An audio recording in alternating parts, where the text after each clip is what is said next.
Welcome to Recovery Monday on this very beautiful day here in the fall, and we appreciate you taking your time to be here. I'm J. Michael McCoy, and if I haven't told you lately, thanks for listening. Love this job. Couldn't do it without you. My co-host, the lovely Coco Stafford, is here, and she is a counselor at Powell CDC, and of course Bob Montserrat, the cat in the hat, watching the chat. If you're one of the millions listening on the American Family Radio Network, we appreciate your time. You can go to RestoringHopeLive.com and communicate with us. We'd always like to hear from you. Our special guest today is Kim I messed it up already. Kim Brangoccio. Kim Brangoccio. Did I say that right? Yes. Perfect. And she's the head honcho out at Powell when it comes to supervising the counselors, right? Correct. Were you a counselor yourself? I was. So you kind of moved up the chain. I did. And you are yourself in recovery. I am. And what is your drug of choice? Well, I've had a few of them. Okay. Alcohol, nicotine, food, a number of other things that I seemed like I overindulged in for a while. Just kind of like all of us, an addictive behavior. Yes, for sure. And so we're going to hear a little bit about Kim's story, and we're also going to hear a little bit about Powell and some of the work that they do. You guys are really good at aftercare. And that seems to be kind of is that the new thing? Is that the new focus? Not so much the inpatient or the outpatient, but now it's what do we do with them afterwards? I don't know if it's a new focus or if it's just one that we definitely know is a very important part of recovery. Getting sober, that initial part of getting sober or clean or stopping whatever you're addicted to, is really not the big part. It's what you do after that. It's being able to stay in recovery, stay in a maintenance phase. So, and when somebody enters your what do you call it? Aftercare. Aftercare. Or program. growth. We also call them growth groups. Growth groups? Mm-hmm. Okay. Because that's when the growing happens. starts, yep. And can they do that forever? They can. And we have a lot of people that do end up, at first when people come, they think, oh, I can't imagine doing something for a year or 6 months or however long. But a lot of people, once they start going and they come monthly, they just keep coming and they get really close to their group. We have people that have come for 20 and 30 years. Wow. A lot of them, actually. My dad, I call my parents as often as I can. They're 84 and 85, respectively, and they live in Connecticut. And I'll call them from time to time. And a lot of times it's going to or coming from a 12-step meeting. And my dad always says the same thing. Are you still going to those? Right. Do you still need those? Right. I said, Dad, you've been to church every Sunday for 80-some years. Why do you still go? Oh, okay, I get it. Yeah. But now, in these aftercare or growth groups, is it the same group of people every time?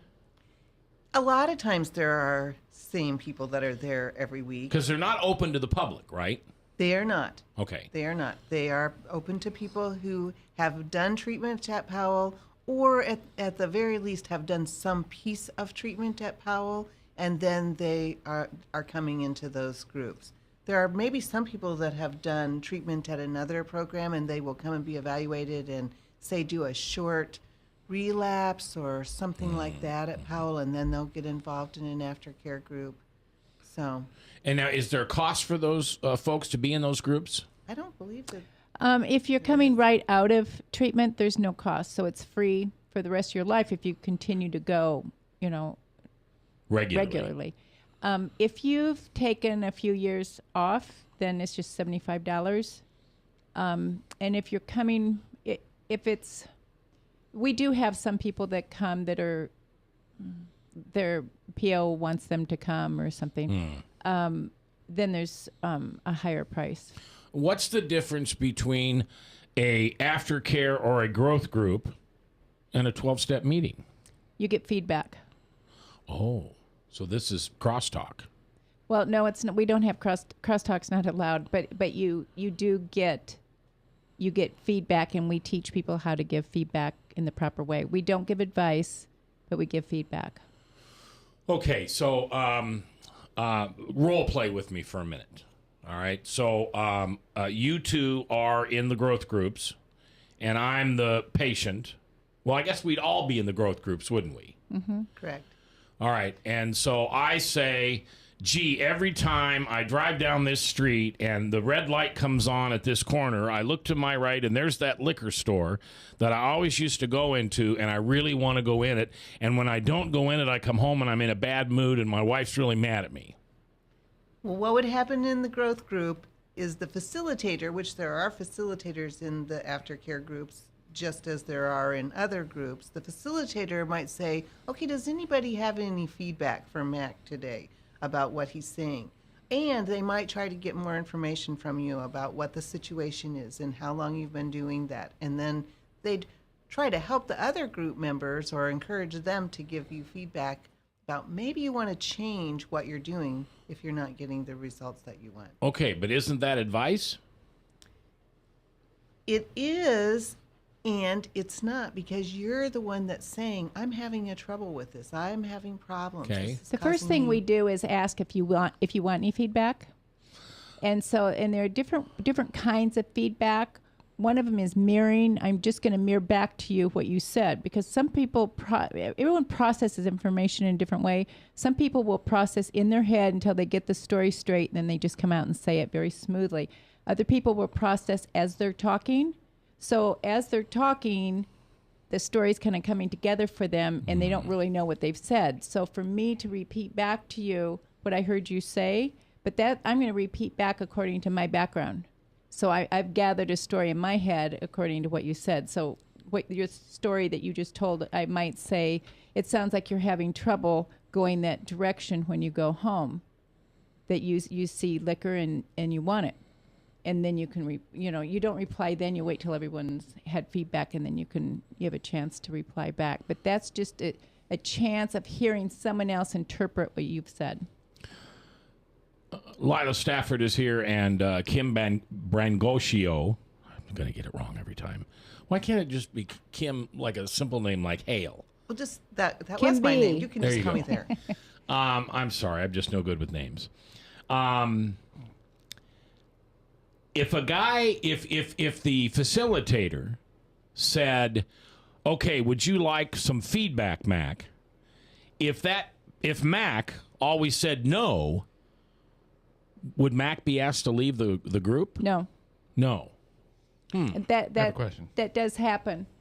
I have a couple people in some groups that just aren't ready to talk, but I don't want them to quit, because they tell me every time they leave they've learned something huge. And when they're ready to talk, or when they're ready to give information, I try to encourage them when our group's not together, when they're alone, because I don't want to embarrass them. But when they're ready, they'll talk.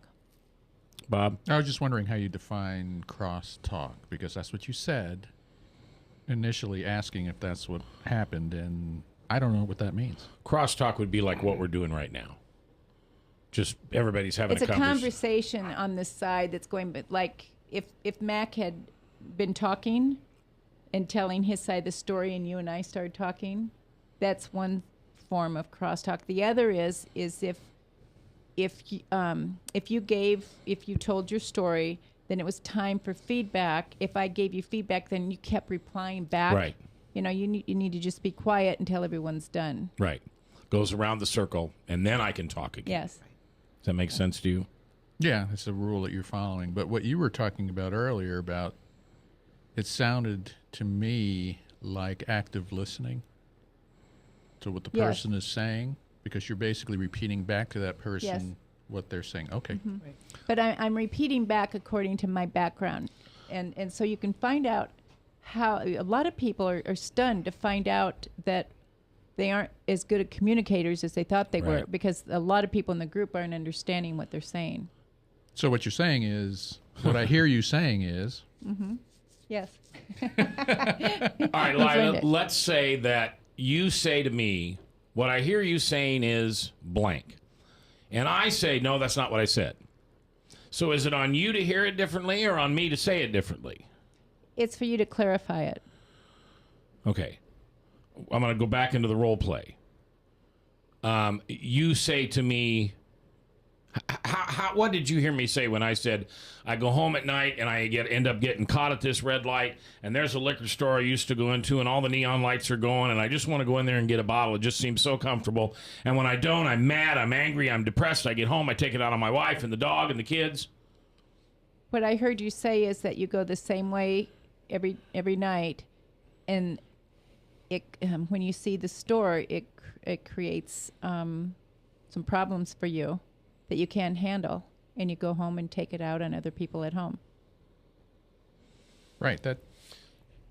Go ahead. And then I guess she's just saying what you said. Right. In a different way. So I say, Yeah. no, that's not what I said. Where did you get that from?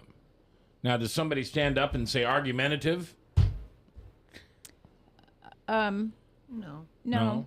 No, they might say, what is it that you are trying to say? You get stopped at that red light, and then you look over and see the liquor store. So is it really that you're saying that you don't like getting stopped at the red light? Oh. Or that you really want to have a drink and that reminds you when you do get stopped at the red light? Or I might say something different than how Lila said it, or that you're frustrated that you have to go by that particular intersection at all. Very good. So I Okay. have another question then. So is it, for Mac, satisfying for him to just know that people understand what he's going through without giving him any Yes. resolve or resolution? Absolutely. And the fact that people are listening and repeating back makes you feel wonderful, believe it or not. Just the fact that somebody is paying attention to what I'm saying. Right. And that's usually what most people just want. They And want the somebody next to time listen. you said it, I heard it differently. You said it the first time, and I heard one thing. Mm-hmm. Then you said it again, and I heard something different. So it is nice to hear it. Yeah, because if I was in that group, I'd probably say something like, so it's really easy for you to build a resentment. You can build a resentment from a stoplight to home, which is 10 minutes, over something that you have total control over. Now, would that be proper for me to say? Because that's what I hear me saying. You could say it, and I would say, yeah, one could think that way or say that. But you wouldn't agree. I don't have to agree. I can just But confirm that's the what good you're thing saying. about a group. You have so many different people. You have from 8 to sometimes 10, 12 people in a group, and everyone's coming to this with a different experience, with a different background. So you are it's wonderful that you could sit there and hear how different people, you're getting feedback in so many different areas. Could a person say, I felt that way before? Oh, yeah. Say that. You're just talking Yes. about yourself. Yes. Would it be proper for you to say back to me, tell me other things that happen that makes you go home and take it out on your dog and your kids and your wife? Sure. Because that's what I hear the issue Yeah. is. Mm-hmm. He's gonna drive by. He can use that excuse walking through a grocery store, walking into a come and go, seeing a billboard for a liquor company, watching a television commercial. He can find that temptation to drink wherever. It's what he does with it. And what I heard him say was he goes home and he takes it out on his wife and his kids and his dog. Mm-hmm. So I'd say, when else do you go home and take it out on your wife and your kids and the dog? And my guess is he's going to say, well, there's a lot of things. Aha. And they might say that. That sounds a little like counseling to me. So they might not say that. They just might say, they might say something like what Bob said about, well, I wonder if you have some other resentments, or I've had resentments, or, because you do try to teach people in a group like that to own themselves, to say, I hear this, or I'm wondering this, rather than do you, and causing them to be defensive. So. Now, this does not sound like addiction treatment. It sounds like communication treatment. Right. Oh, on purpose. All right. Well, Kim, a lot of addiction problems come from people not wanting to talk. Lila Stafford is here. She's from Powell. Kim Brangoccio is here. She's from Powell. Bob, Ryan, me, we're from here. Webcast1live.com, and we'll be back here on the Truth Network, 99.3.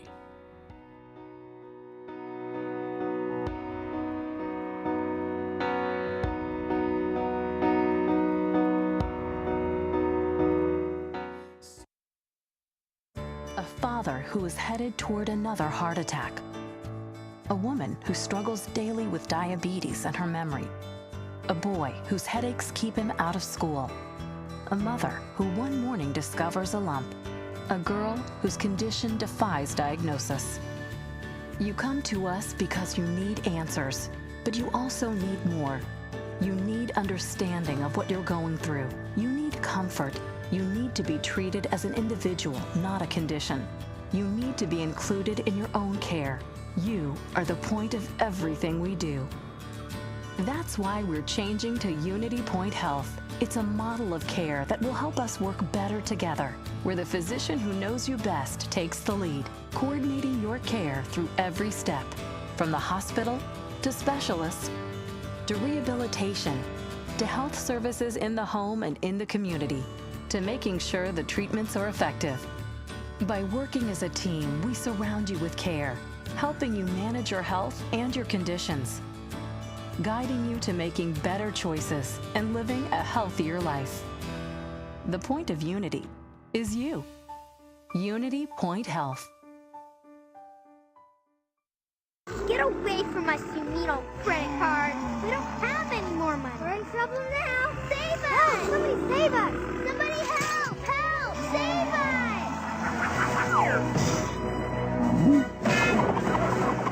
Hi, I'm Tom Coates from Consumer Credit of Des Moines. If your credit card's a little too animated, give us a call. Hooray! We're saved! Consumer Credit, you're our hero!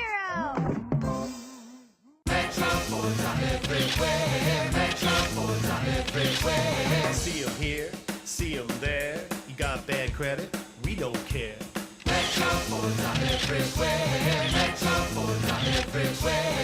Visit emetroford.com for your guaranteed credit approval. Good credit, bad credit, no credit. Everybody drives with guaranteed credit approval at emetroford.com. Visit emetroford.com today. If Tom Coates from Consumer Credit of America was your personal webmaster, Tom would filter out all bad debt emails. If Tom was your mailman, you'd never get any debt reduction junk mail. If Tom Coates was a lineman, he'd block any phone calls offering to reduce your credit card debt. Hi, I'm Tom Coates with Consumer Credit of America, and we're still your best choice for credit counseling. We're local, we're accountable, and we can do more. You make the call when the time's right for you. When it comes to competition, there really is none for Consumer Credit of America. From the RE/MAX Real Estate Concept Studios, this is Webcast One Live. Welcome back, Recovery Monday on this gorgeous day, and we thank you for listening. If you're listening live on the radio, thanks for taking the time out of your day. There's lots of things you could be doing. There's lots of things that you could be doing. See, I'm talking Italian now. Lots of things you could be doing at 3 o'clock, and if you're listening to this on a podcast, extra special thank you. Talk about selection of podcasts. Millions. RSS feeds are as common as drive-through windows at McDonald's. And for whatever reason you've chosen to do this, if it makes you feel better, you're not alone. There's about a couple million people that take the time to stop by this radio program, either live locally or on podcast or on the American Family Radio Network, and we sure appreciate that. RestoringHopeLive.com is the website. Please go. Contact us. Talk to us. If you're local here in the Iowa area, you have a friend who's in the recovery business, and you thought, well, that's a friend I thought I'd never have. You know, I never thought I'd need that until it happens. A friend, a pastor, a child, a loved one, a neighbor goes off the end, and alcohol, drugs, something are in the source of it. And now you know who to call. You can call Lila, you can call Kim, you can call myself, you can call Bob, call Ryan. We don't send people over in white straitjackets. We listen, because that's the most important thing you need, is to be listened to and understood and comfortable and safe. You need to feel safe, because you know life's about to change for somebody, and you're a part of that. So we appreciate you taking the time to listen to this today. Kim Brangoccio is our, I messed that up, our guest. She is the supervisor of all the counselors. How many counselors do you have at Powell? Probably 10. 10? Full-time. And just act for a minute that Lila's not here. Okay. Is she pain in the butt to work with? I would think she's just terrible. She's great. Is she really? She really is. She's always late, right? She wants I to am leave early so not. she can go home and cook You dinner for her lie. husband. No. Now she's got that grandchild, so she's got all kinds of reasons she can't work. See, I know you're lying Opposite. because I don't cook. That's true. But you just put a new kitchen in your house. I know. That's just for looks. It's for show. I see. All right. We're talking about the aftercare and the growth groups. And you facilitate these also, or you just manage the people that I facilitate? just manage. I don't facilitate any myself. Okay. No. Do you train them on how to do this? Yes, we do. So you're the trainer. I am one of the trainers. But Okay. yes, Lila has a whole program, and she gives lots of good information to Oh, she trains too? She does. She does. Multitasking woman. Yeah. All right. You could put cooking on that list. You know, it might. Some of us would really like that. What's the? Either one of you can answer this. What's the big red flag that you look for when in a group where somebody's in trouble, and maybe they don't even know it, but you can tell by the speak? Is there a couple big red flags besides I think I'm going to drink tonight? Well, I think there's a combination of things. There's if they start to talk about things that they haven't talked about for a while, if they start to talk about relationships that seem like they are not healthy for them, that they have maybe not been involved in for a while. You know, relationships seem to be one of the big triggers for many people, is that they get into poor relationships or they go back to somebody who they, you know, they're still drinking or using and it's too hard for them. How they are looking, how they're carrying themselves, if they're still conversing about things or not coming. Sometimes people don't come, or if they look like they're under the influence, sometimes people have a relapse. And so... And they show up anyway? They do, which is good. I mean, we want for people to come back. Yeah, We but they want for think that they people to- don't smell. Yeah, sometimes. Sometimes they just try to fake it and pretend like they Yeah. aren't. But I think on some level, they know that they're going to, somebody's going to say something going on, and we'll do a breathalyzer. Or And if they're found to be under the influence, how do you move forward on that then? Are they asked to leave? Do you take them aside separately? Do you just leave them in the group? And it really depends on how under the influence they are. Sometimes they can stay in the group, and the group can be okay with that. Sometimes they need to leave. And I don't know, in the aftercare groups, in the counseling groups themselves that we have at Powell, and in the continuing care groups, a lot of times we'll leave them in the group as long as they are not a trigger to the other people in the group and they're behaving appropriately, because they probably do need to be there. But if they can't, then we also will assess, do they need a different level of care? Do they need something different? I've had to call cabs for people, and they've chosen at that time not to come back. I can remember one gentleman just said, "This is how I want to lead. This is how I want to lead my life. I don't want to quit." is he still alive? Yes. Do you have a rule on when you detect or know, and maybe this is two questions and not one, but when you detect or know someone's under the influence, do you let that person know that you know? Yes. Oh, yes. Okay. In a public setting or a private setting? Well, we might pull them aside and say, you know, can I talk to you for a minute outside of here? You know, a lot of times if there's something in group that's happening, I'll encourage the facilitator to just say, you know, can I talk to you for a second? Now, it depends on what's going on in the group. You may or may not be able to do that, you know, if you detect it in the middle of group or something. But Yeah. if you detect it pretty quickly, it's... Up front. Yeah. I've had to address it in a group with everyone there when it was disruptive, because it was affecting everybody in the group, and everyone in the group knew. Yeah. So And what do you say? it appears that you've been drinking, and I have not. well, this particular man said, yes, I have. Okay. And he had been warned before, and he's the one that chose. He just said, I want to keep drinking. And he said, I'll leave. He said, I know I don't belong here. But I encouraged him to go to a higher level of care. You know, we have relapse treatment. We can go a couple nights a week and try to encourage that. Called him a couple times afterwards to encourage that, and he just chose not to. And that would be my next question. How much are you comfortable following up with these people? And is there a rule? You call them twice. You call them as much as you want, as long as they call back. You don't call them. Well, and you'll have to answer for the aftercare groups. In other groups, then yes, we'll try to follow up with them. And if we don't get them or they don't call back and we've tried a few times, we may not keep on trying. You know, it really kind of depends on their relationship with us. If they've been regular and then all of a sudden they are not coming, or if we have any other connection, a family or somebody else that we could call. In the aftercare groups, I don't know if you call. It kind of depends what the relationship is. I leave it up to the other facilitators to decide.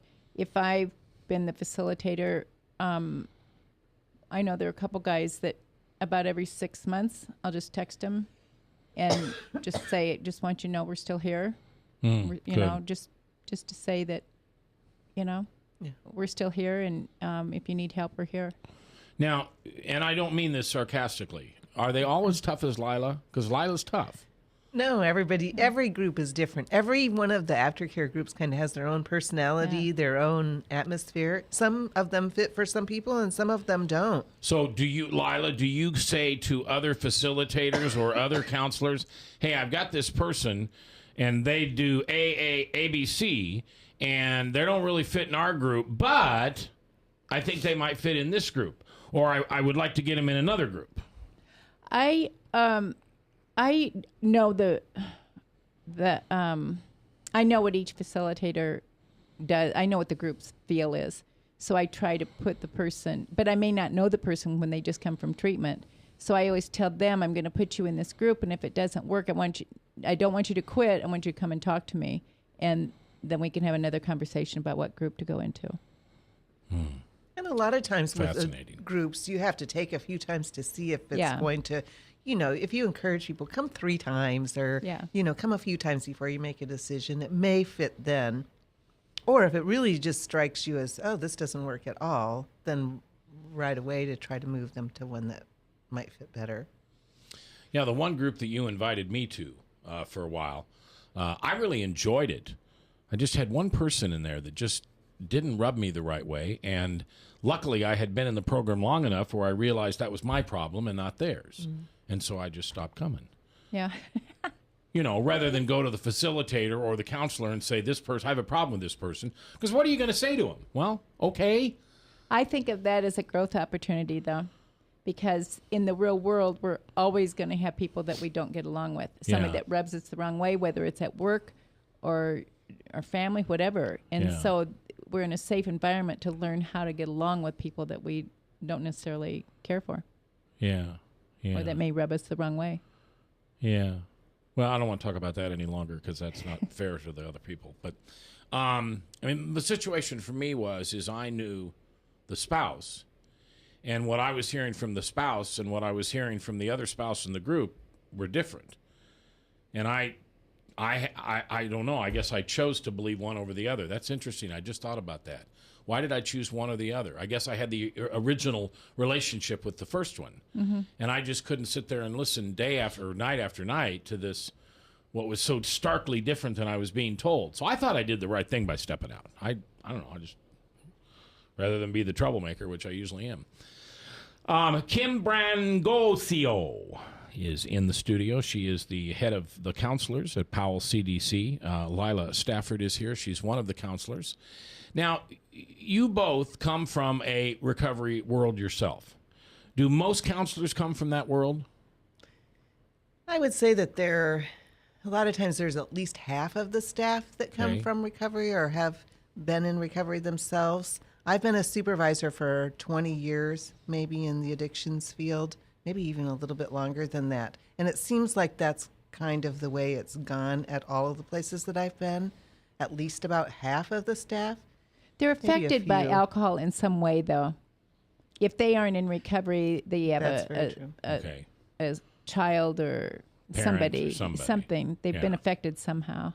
They don't just choose this field because it sounds fun. No. I don't think so. There's a passion to it. Yep. Sometimes it's psychiatric as well. I Yeah. mean, sometimes it's a mental health issue in their family. Sometimes it's addiction. But yeah, something that gets them into behavioral health. And when they fail as a counselor or a facilitator, why do they fail? In other words, is there because they themselves have not been honest with their sobriety, because they expected to help people and fix them, and there is no fixing. There's just this ongoing process. I guess I'm just trying to figure out, with someone who has passion, who has experience, who's gone through all the training and the schooling, for it then not to work out.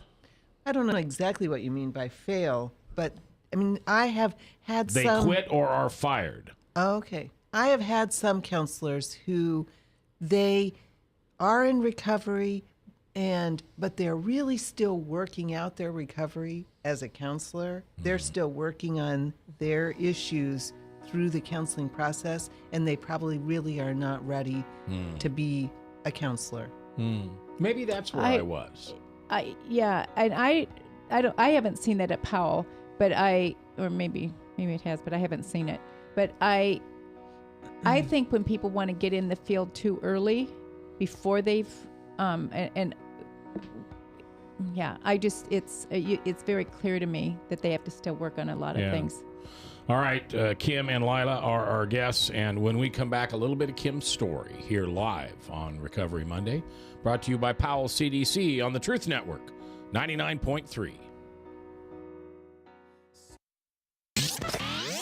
From the RE/MAX Real Estate Concept Studios, this is Webcast One Live. I'm Brian Leach, owner of Service Legends, and my position is Chief Talent Officer. I'm Nicholas Wonderscheid. I am Bernie Hobbs, And I'm the Service Manager. Marketing Director and Client Relations Manager. Everything that we do is about ensuring that we exceed your expectations. Our clients are important to us. 100% satisfaction. We're not just focused on heating and cooling. That's the easiest part of our job, actually, is fixing furnaces and air conditioners. Everyone that we come in touch with, we want to improve lives. Bottom line is, we've got our installation guarantees, 25% energy savings guarantee, comfort guarantee, temperature selection guarantee, property protection guarantee. 100% satisfaction guaranteed. Fixed rate or it's free. All of those guarantees are backed up with a 100% money-back guarantee to hold ourselves accountable to making sure that you get what you're after. Just fixing the problem today. If they have another problem 5 days down the road, it's still fixed rate or it's free. We use what's called straightforward pricing. Our technicians are going to give you an exact to-the-penny price on what it's going to take before they move forward with any repair. That way you know what to expect. It's the same price every day. No surprises. If you get off work at 5 o'clock in the afternoon, you come home, you realize that, oh, my furnace is broken. Now you need to call somebody out that night. You shouldn't have to pay more for that. We're guaranteeing service 24/7. We run afternoons, evenings, nights, weekends. We're staffed to work that. Phone rings at 3 in the morning. You'll get one of our representatives answering the phone every time. We're not sending you out to Timbuktu in some call center. It's our Service Legend team members, our mission control team. I'll take a call anytime. And then they answer the phones the same way during the day as they do at night. It's a great day at your service company. How can we make you smile? That's the only way to provide true 24-hour service. When you're able to let somebody actually live in their home safely when they weren't able to do that before, where they don't have to stay up at night and worry about, is the heat going to come back on? Are we going to freeze the pipes? Is the baby in the room next door going to be sick because they got too cold? When you're able to help somebody overcome challenges like that, that's impacting a life. That makes a difference. I get goosebumps thinking about it. I love the team. I love the people that I work with. We have fun, but we work hard. I call them my ambassadors of legendary service. If you could just envision what that is, that's who we're sending to your home. They literally will call in, pick up the phone and call and say, hey, I want to talk to your manager. And I get on the phone, they're like, that technician that was at my house was the greatest technician ever. That's cool to me. We want to brighten people's days. Every person that we have going into the house has gone through an extensive background check. Drug testing, we have a very thorough interview process that 1 out of 140 people make it through. If we promise you something, that's what you're going to get, no matter what. We're here when you need us to protect the safety and comfort of your family. If you're not happy, we're gonna make it right. If we're willing to put 100% money back guarantee on what we do. What type of work do you think we do? Give us a call. We're there for you 24/7, 365 days a year. Enough said.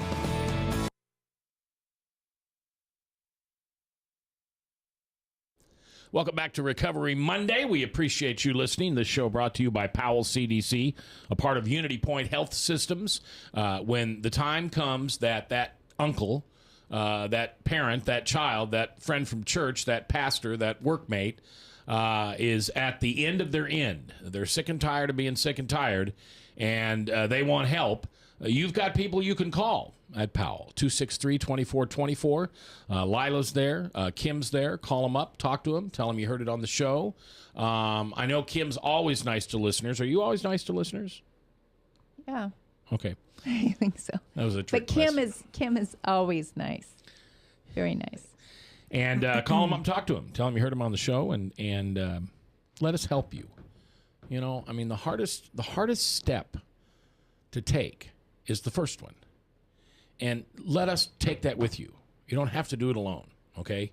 You don't have to put your big toe in the pond and wonder what the temperature is. We already know what the temperature is. We're there. This is our world. We've chosen to be in this world. You got to remember, people who go through recovery, at some point they can step away. They may never drink or use again, but they can step away from this lifestyle. It is people like Kim and Lila and myself who choose to follow what is our 12th step. And that is now having a spiritual experience. We go out and help other people and help other alcoholics and other addicts. That is what drives us. I started a brand new sponsoree today, and he just thanked me. And I said, "You don't understand." I said yes because I need it right now too. Yeah. You know, it's going to help my program. I haven't had a sponsoree in the beginning. My last sponsoree just hit 2 years on. You know who that is. And so I needed it. And so he gave me that dog look like, and I said, you'll understand, you know, down the line. But it's very refreshing. So we like to help. We like to care. It's easy for us to care because we love you. We do what we can to make sure that you have the same experience we do. And that is a life-changing experience. Kim, you're a California girl. For a little while, yes. We lived out there for about 5 years. Oh, you're not from there? No. Where are you from? I was born in Colorado. Okay. And we moved here when I was small, probably 3 or 4 years old. Okay. My parents. And then I lived here for 18 years, went to school here, and then left. So, and then came back. And when did you first take a drink of alcohol? Do you remember that first drink? Well, I don't remember the first one. I remember I was 23. Wow, you waited a while. Yep. I didn't drink for a long time, and actually I didn't really start to have a problem even right off of the bat. I mean, as we, talked about on one of the breaks, I kind of am one of those addict kind of people. It seems like whatever I do, I can overindulge in. But that wasn't really an issue right off of the bat for me. What I decided as, later in my life when I started to figure things out was that I just used whatever I could use to kind of cope with whatever was bothering me. And would you say alcohol was your biggest challenge? It's a toss-up between that and cigarettes. Cigarettes were a huge problem for me. In fact, I quit smoking before I quit drinking. Okay. They just went together, sure, hand in hand. Yeah, I can't imagine if I was a smoker and a drinker trying to quit one and maintain the other, because they do go together. Yeah. It's like coffee and cigarettes for a lot of people. Yeah. Now, did anybody ever say to you, because this was the thought that rushed through my head, 23? Well, you're not a real alcoholic then. Right. Because it took you so long. Is that the case? Well, nobody ever said that to me. And in fact, I was really one of those kind of closet drinkers, and I don't think very many people really had a clue that I was drinking as much as I was drinking. I don't even think my husband knew that I was drinking as much as I was. I just, would buy a bottle and drink at night, pass out on the chair, wake up, go to work, do it again. Fully functional. Throw out the bottle, think, okay, I'm going to try this time to quit. No, then I go buy another bottle. It was at a point in time in Des Moines when you could go to different. You had to go to liquor stores for a while, and Yeah. I would go to different liquor stores, and you couldn't buy it at the grocery store or anything like that. Right. Yeah, in the beginning, they were state-owned liquor stores. So you'd hop from liquor store to liquor store because why? Because I was embarrassed and ashamed. Nobody buys this much. Right. And I grew up in a Christian home, in a very strong Baptist home where, oh my goodness, so it was very Alcohol wasn't secretive. acceptable at Right. all. Yeah. What was your drink of choice? Vodka. Vodka. Yeah. And how much were you drinking at the end? Almost a fifth every day. A fifth every day. Okay, that's the little bottles, right? Or That was a pretty good size. about the size of a flask. No, that's a No, pint. that's a pint. It's a big bottle. Fifth is like this. Yeah. Oh, okay. Yep. So does it go from a fifth to a 2 liter, or a fifth to a 1 liter, and then to a 2 liter? I would think it would I don't go know. to I a quit half before they did gallon, liters. but I don't know. Okay. No, it's a lot. And in fact, at Powell, we would tell people they probably would need detox if they were drinking a fifth a day. Most people, if they're drinking a fifth a day, are going to have some side effects. And I mean, for me, that's only a God thing. I think that I didn't. That you didn't. You know, because at the point when I did end up quitting, it was, just an abrupt. One day I drank, and the next day I didn't. I mean, I didn't plan it. It's finally what I was learning took, and it all. What made you quit? Well, and we've kind of talked about this in the past, but food is also an issue for me. I've never really thought of it as an addiction, but I went to a group for eating and trying to work on eating problems in my life, and it was in that group that I quit drinking. Now, see, here's the thing I don't understand, and those of you that are on the radio don't know this, but these two women are thin. Okay, and when I think of people who have an eating issue, I think of obese people. Right. Where did I get that wrong? Because obviously I'm wrong. It's what's in our head. Okay. The disorder is in my brain and my head, and what's going around in there. And there's a lot of people that are thin but still overeat. They just eat it all at one point in time, and I work out every day. Yeah. I mean, I am so much better now because I go to Weight Watcher meetings, and I go to support groups, and I stay involved in recovery, and that's in my whole life, and that's what And you'll helps never me quit. Stay centered. No, we can't. No, we can't. Yeah. I know. I have those thoughts. Oh, maybe I could just have one drink, and then I play that tape out, and I know. Yeah, you haven't heard this story. Lila's heard this story, but you haven't. 2 Saturdays ago, I went into a new place here in town, and I was alone. It was lunchtime, and everything was packed, but they had a spot at the bar. So I sat down at the bar, and a young man who used to work for me in one of my restaurants is the assistant manager there. And he wanted to show me that he remembered me by what I drank, and so he made my drink, came over and very proudly split it in front of me. And I said, "Oh, I'm sorry. I've been sober for 1,600, whatever it was, 34 days at the time." And I flipped him my chip, and he wouldn't touch it because he was afraid if he touched my sobriety chip, then he'd have to quit drinking too. Oh. And that's been an issue for him. Jinx. Yeah, and but it was interesting as we were sitting there talking. He and I ended very poorly. He gave his resignation and his 2-week notice, which is what you should do. Mm-hmm. And I didn't like the fact that he was leaving, and I fired him right on the point. I remember ripping up his letter of resignation, and so every time I'd see him someplace, I wouldn't say anything to him. I'd avoid him. And so as we were sitting there, he was telling somebody else at the bar that we worked together and that I was a great boss and that he had learned all this stuff from me. And all of a sudden it hit me. Oh, 9th step. And so I said, if I ever mistreated you, I said, I'm really sorry. I said, I'm sure there were times where I was not very nice to you and I was rude to you. And I apologize. I hope you forgive me. And the guy sitting next to me who I don't know looks at me and goes, 9th step, huh? That was a wonderful experience, quite frankly. But see, here's what it did. In the mind of this young man, he now knows someplace safe he can go. Mm-hmm. Someplace safe he can go when he is sick and tired of being sick and tired, when he's fed up. Yep. And that's one of the things we try to do on this show, is we try to let people know that even though they think it's the mile-long tunnel under the ocean to get from, I think I have a problem, to now I can get help, it's really just a phone call. Right. It's 263-2424. It's an email, restoringhopelive.com. It's reaching out to you. Yep. That's always been my prayer for this show, is that we would bring that gap and we would eliminate it, so people were comfortable coming forward and saying, I have a problem, or my wife has a problem, or my husband, I hope that's what we're doing. All right, so why did Kim quit? It was so much fun. It was the fifth a day, for heavens. And we'll talk about that when we come back in the last segment of RestoringHopeLive.com here on the Truth Network. 99.3, powered by WebcastOneLive.com.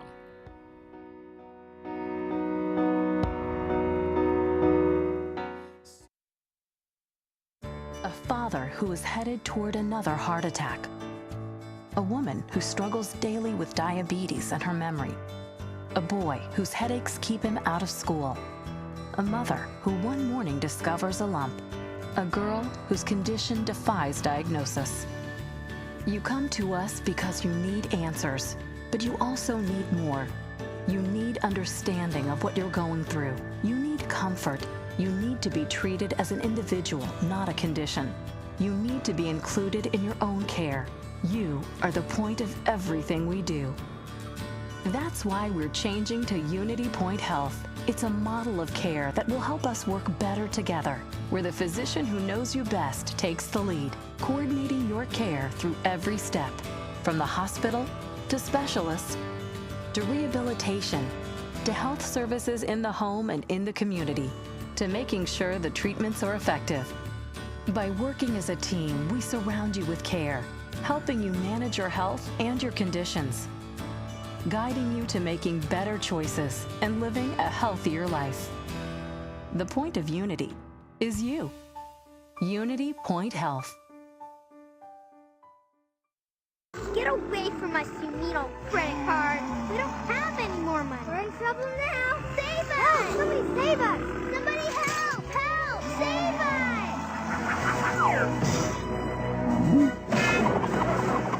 Hi, I'm Tom Coates from Consumer Credit of Des Moines. If your credit card's a little too animated, give us a call. Hooray! We're saved! Consumer Credit, you're our hero! From the RE/MAX Real Estate Concept Studios, this is Webcast One Live. Welcome back to RestoringHopeLive.com. We appreciate you being here. Kim Brangoccio is my guest. She is the head of counselors, manager of counselors, supervisor of counselors at Powell CDC, and, of course, Lila. My co-host is here. She's a counselor and an aftercare counselor. Bob Montserrat, the cat in the hat, watching the chat. Ryan's producing. And I'm J. Michael McCoy. If I haven't told you lately, thanks for listening. Love this job. Couldn't do it without you. So 23, you start to drink. When did you stop? Did you stop once or did you stop several times? I stopped several times, but I've never stopped for more than a day or two. Okay. Or so, yeah. Did your family know you had this issue? No. No? My husband did. Okay. But that's it. And how did your husband deal with it? You know, I don't think he really knew how to deal with it. Okay. So most spouses don't. Yeah, not really Yeah. in any way. He just, I mean, he's a really encouraging man. So he would encourage me, and he knew that I wanted to stop. I don't think he knew I was drinking as much as I was drinking, though. By the time that I really felt like I had a lot of trouble, I don't think he knew. Did you ever drink and drive? A long time ago I did. I mean, towards the end when I really had a bad alcohol problem, no, because I was just drinking at home. Okay. And just privately. Just, Yeah. You And so what was finally what was it eventually that You made know- you just say, I'm done, this is it? It was, I mean, I just prayed and prayed and prayed and kept trying and kept wanting to and feeling guilty and ashamed. And I got involved in a group that we met every week.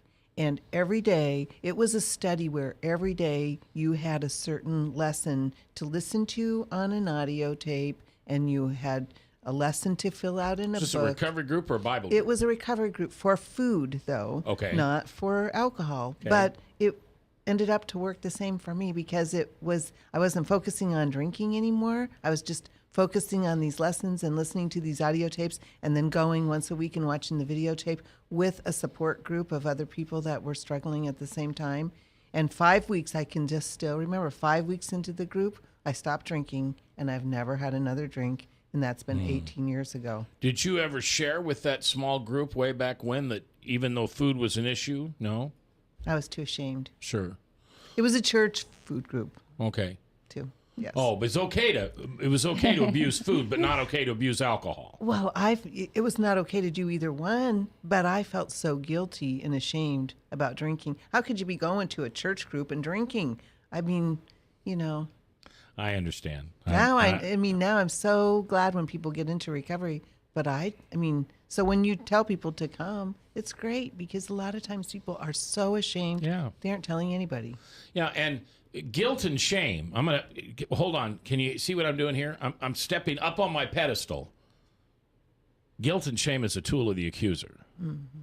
God would never tell you that you're guilty. Right. God would never tell you to be shameful. God would never tell you he's ashamed of you. God would only tell you that you are the daughter of a risen king and that he loves you very much, and in his eyes you are perfect, and you will always be perfect. It is the accuser, Satan, the devil, whatever you want to call him, that comes in and tries to mess with that relationship we have with God. See, we have a perfect relationship with God until the accuser steps in and tries to ruin it. And guilt and shame is one of the things that he does. Absolutely. Better than anything. And you have that with every person that walks in for treatment, don't you?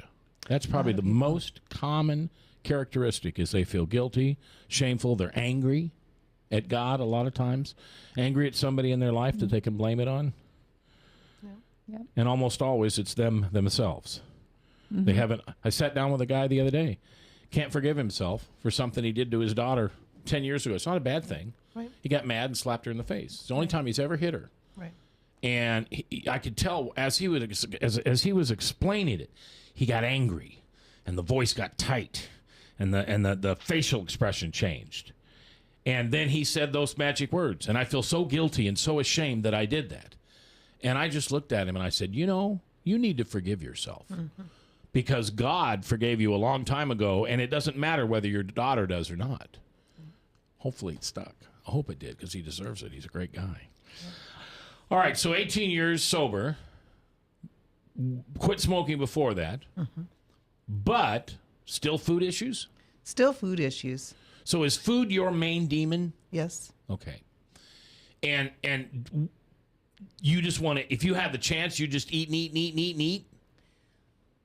I do. I mean, a lot of times I do. Just like alcohol, I'd mostly overeat at night.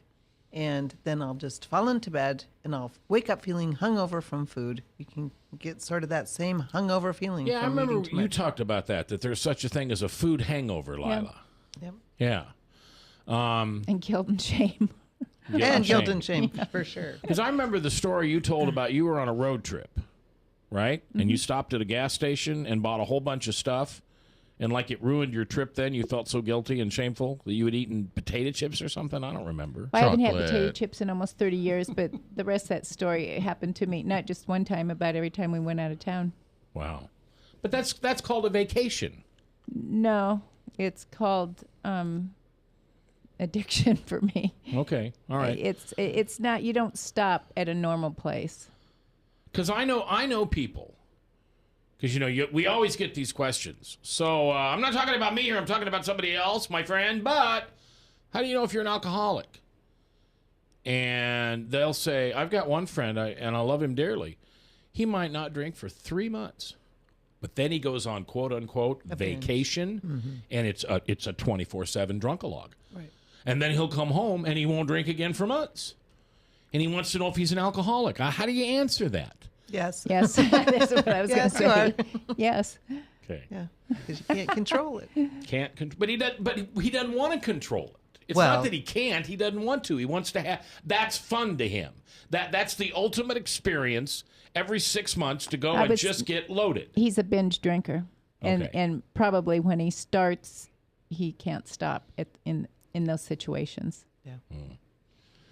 I know you don't understand binge drinking because that wasn't your thing, but it does. Yeah. You can go for long periods in between and not even think about alcohol. But once you start, it triggers that part of your brain you can't stop. And I think it's very interesting what you just said, because you're right.